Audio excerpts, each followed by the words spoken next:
Jonathan Jones, appreciate you joining us this afternoon.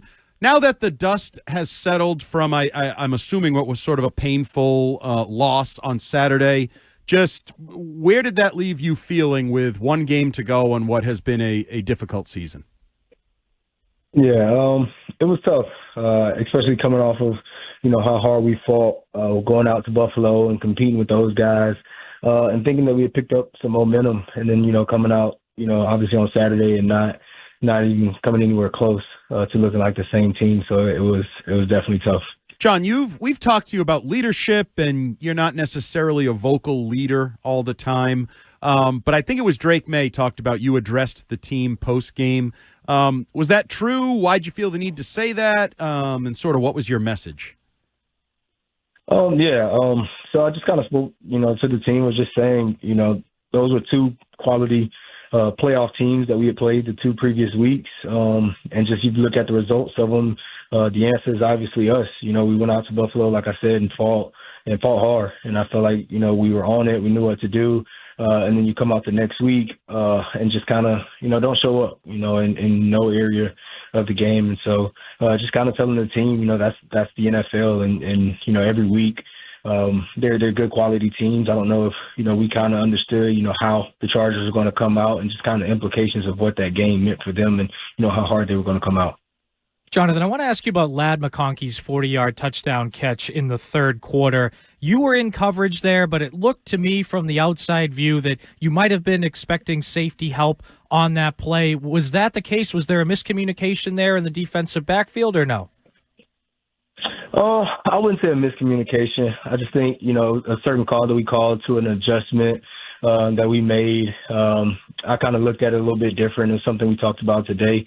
But just can't give up those plays, those explosive plays of, in the game. It was a tough play to give up in the game.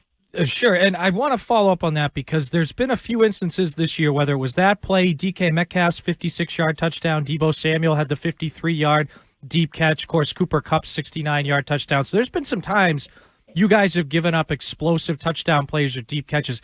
Do you think, is it a communication issue? Is it guys seeing things the same way? I mean, why do you think, from your eyes, that this has happened several times this year?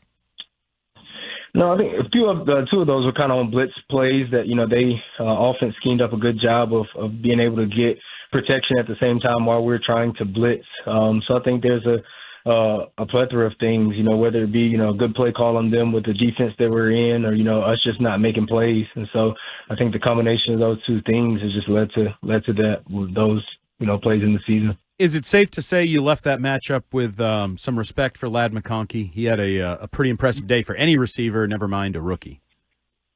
Yeah, for sure. And like I said, he's really, really good in their system.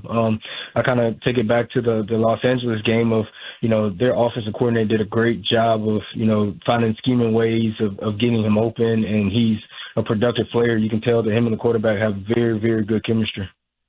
Jonathan, you've had a terrific career here in New England, won multiple Super Bowls. I still remember your work against Tyreek Hill in that 2018 AFC Championship game. It was tremendous. Your contract ends after this season. Have you given any thought to the potential that this Sunday could be your last game as a Patriot? No, I haven't.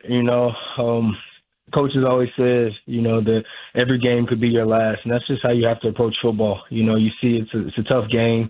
And so you're trying to approach every game like it could be possibly your last for injury or, guys expect to play football and, get cut and never, play again. And so, I'm just excited to go out there. Every game's an opportunity. So I'm excited this Sunday to go out there with my guys and compete. Apologize asking big picture questions, but I think this is our last time to talk to you this season, the last Patriots Monday. Is retirement a consideration? Do you definitely want to play next year? And would you want to return to New England?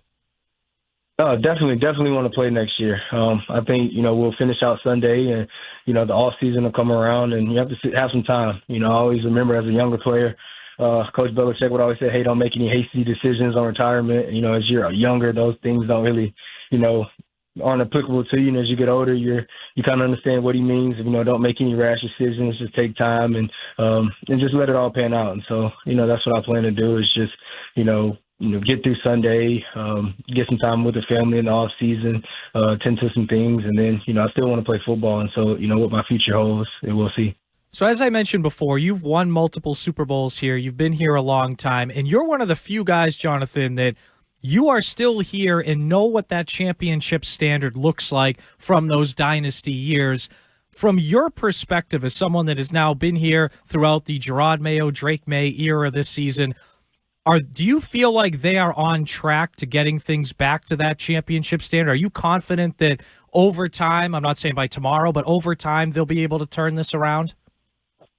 Yeah, definitely. Like I said, it starts with getting good players in the building, starting there. And so, having the capital, whether it's through draft or, free agency, get good players in the building and, getting the culture to the way, the leader wants it, Gerard wants it, and just everybody buying into that. And, taking it one game at a time, you can't really talk championships until you talk winning games. And so I think the first goal is to start winning games, win the division, and then go from there. You've been a part of a lot of cheering and big games at Gillette Stadium.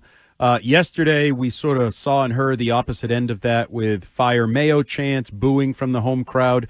As a veteran player, what's your reaction when you hear those things? I've honestly seen it all. I can remember as a young player, we'd be winning games, but not by, the fans' expectations, and we'd be getting booed going into halftime. So, it's a part of the sport. Fans pay good money to come out and see us, and they want to see a good product. And, yesterday and this season, we haven't done that. So, I understand, their frustrations and their feelings. But, as a player, I understand, that's a part of it. And like I said, I've been in a situation where we've been winning games and obviously not by enough. And so you get the boos. And so that's a part of the game. Jonathan, following up on some of those frustrations, I think one thing that's surprised a lot of people, myself included this year, is that in a lot of metrics, the defense has been considerably underperforming last year. And I know you mentioned in your previous answer it starts with getting good players and building from there. From your end, why do you think the defense has not played as well as it did a year ago?